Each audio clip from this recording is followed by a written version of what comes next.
Hello everybody, my name is Havoc, and I create gameplay videos and guides on some of your favorite strategy games.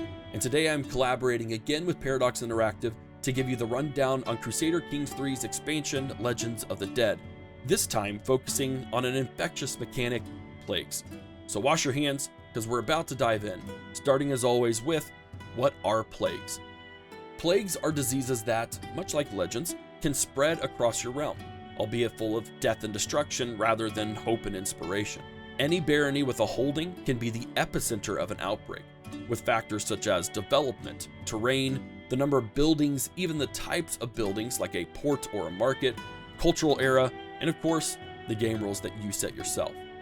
Plague spread is naturally affected by these factors as well, with some additional features such as the ability to jump up to 2 sea provinces or a barony's immunity factor to infection of the same strain once they've recovered. Baronies have an infection rate that signifies how much of said barony is infected, with thresholds inflicting negative modifiers to the barony and its holder.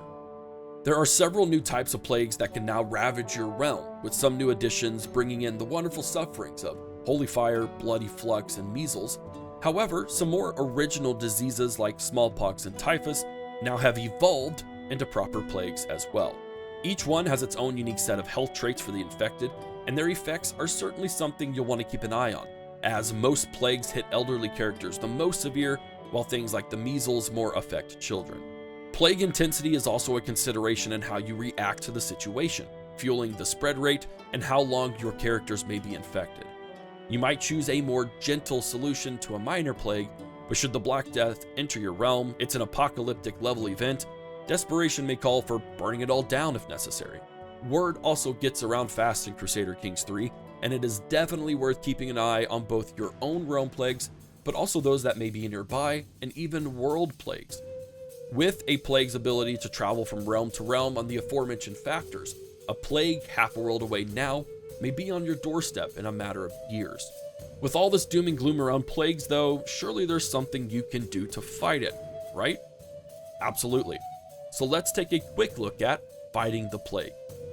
First, it has to be said that none of these methods are surefire ways to prevent your realm from either catching the plague or keeping characters completely safe. Plagues serve no master, and even the most resistant character could catch it. However, we can take a look at plague resistance, which is one of the best ways to buffer against them. One of the most cost-effective solutions is through your court physician, who now has the control plagues task, boosting your plague resistance based on their aptitude. Your court physician will also be the go-to person in determining how to stop the spread of whatever plague is present, which provides those options of gentle or desperation, oftentimes with some potentially interesting methods.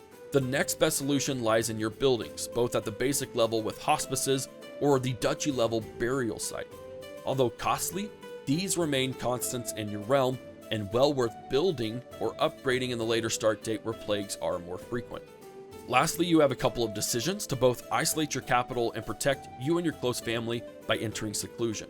The former directly increases plague resistance for your realm, with the latter obviously more personal. Although coming at a decrease to all skills, it may be well worth it in these terrible times to increase the likelihood of survival. And on that dreadful note, we wrap up this video on plagues in Crusader Kings III and the Legends of the Dead expansion. Thank you so much again for watching. Be sure to subscribe to the channel to make sure you're always up to date with all things Crusader Kings III. This is Havoc with a fond farewell.